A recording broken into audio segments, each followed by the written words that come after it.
Now I've got another unique story. Of course, you have a whole series of them, and I'm with Walter Charlton. Your name's Walter Charlton? Walter T. Charlton. I'm an auditor and constitutional lawyer, member of the bar of the federal courts, and spent 20 years in computer work.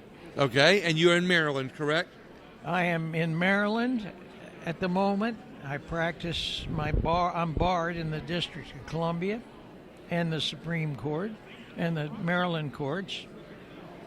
Now, you saw a problem that you filed a lawsuit about.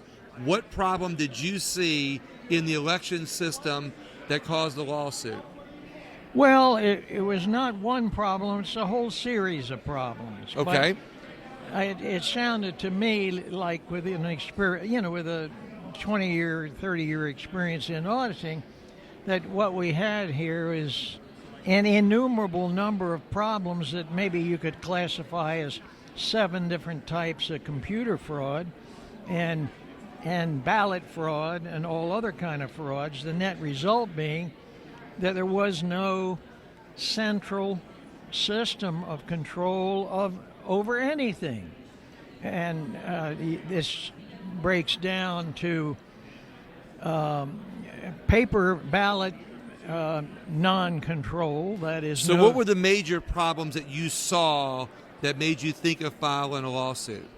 Well, the major problems were that from every indication I had was that the whole election was stolen across the country. But what gave you indication of that? What specific things gave you indication of that?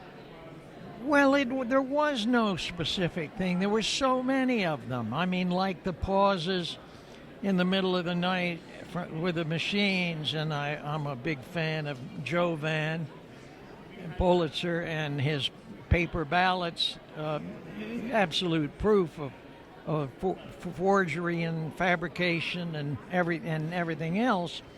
But the problem was a myriad of various kinds of fraud, but who was doing all this? The problem is, how can so much be wrong all the way across the country? Right. With all these similarities. So anyway, not knowing the answer, we filed a lawsuit on July the 4th in the United States District Court for the District of Maryland, asking for an injunction to stop the destruction of election materials and records that was scheduled for, under the expiration of the federal law, scheduled for termination. That is, the protection was no longer available after September 3rd. We asked for injunctive relief, which was denied as a TRO. Imagine that.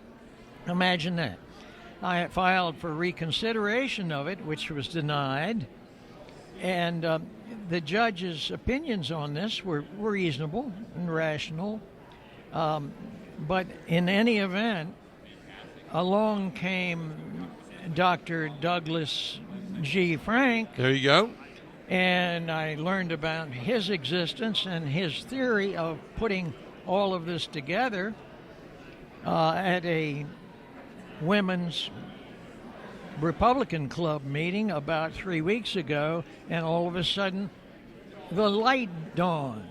And when the light dawned, what we did was we took all of that and revamped our complaint that was filed to take all of these anecdotal evidence things and tack a front end on the complaint, which explained what it was, which is, without any doubt in my mind at all, it's a conspiracy by the communists to take over our country. So, And my other history in working with all this, I found out, much not to my surprise, but a revelation, that this has been ongoing since the turn of the century. Yeah, imagine that. And here we are now finding out about it. Election frauds It's are going on absolutely forever. Yeah, but earlier, not of this magnitude and not with the skill that it was done. earlier when we spoke, you mentioned about the Zuckerbuck boxes. Oh, yes. And is that something that's in your lawsuit? Yeah, this has been in the lawsuit from the beginning.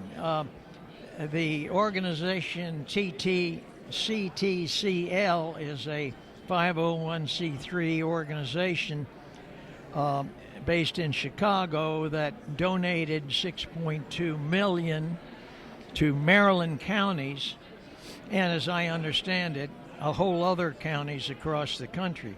Right. And they do this with a series of, and this is all in the lawsuit. Right. I mention that because if they want to sue me, it's okay because it's all protected as being in the lawsuit. and in any case,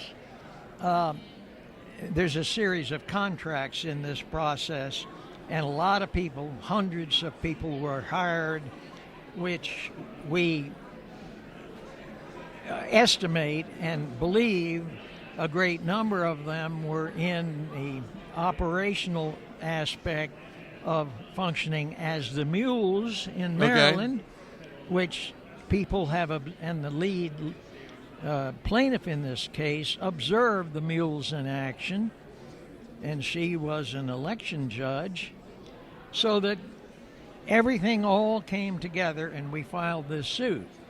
And hopefully, and as I say, we filed the first amended complaint last night. Right.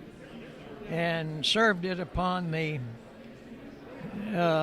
Attorney General of the state of Maryland, and by email. So is your lawsuit going to try to get rid of the boxes where they're dropping mail-in ballots or absentee ballots into? Well, let's put it this way. This lawsuit functions on the lack of a control system over everything.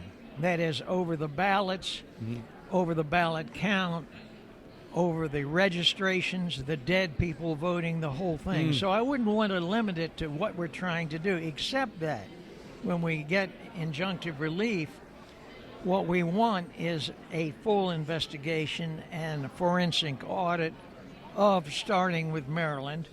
And in the process, we would expect the injunctive relief to forbid the use of any of these plugged-in online machines, and forbid the lack of surveillance cameras over drop boxes, and maybe get rid of the drop boxes. I don't think you can get rid of them entirely. So you want to forbid you want to forbid the video cameras over the drop boxes? No, to the contrary. You want to keep them going? Well, have they been shut off? The fact is that it appears that none of the surveillance cameras even worked during the 2020 election, Well, you imagine at least that. in Maryland. In our county, for example, we have admissions to the effect that there were 8 drop boxes in Frederick County, none of them owned by the county, all just kind of sitting there, never checked, and the ones that were checked, some of them were checked, and the tapes in them had run out or some such, which I don't understand. Imagine that. Because in current technology, you don't use tapes anyway. You just have massive storage. Yep. So it's essentially it's totally screwed up all the way through. So well, I want to thank you very much for not only sharing the information with us, but for fighting for what's right to help protect our elections in America. Well, thank you very much. And the truth and what is right, there are such things as truthful and honest people. Yep. And it's kind of like the guy with the lamp looking for an honest man. Yeah. That is a problem. Well, thank you very much for doing what it takes. Appreciate your time. And we're going to have another story on here in just a few minutes. All right. Thank you very much.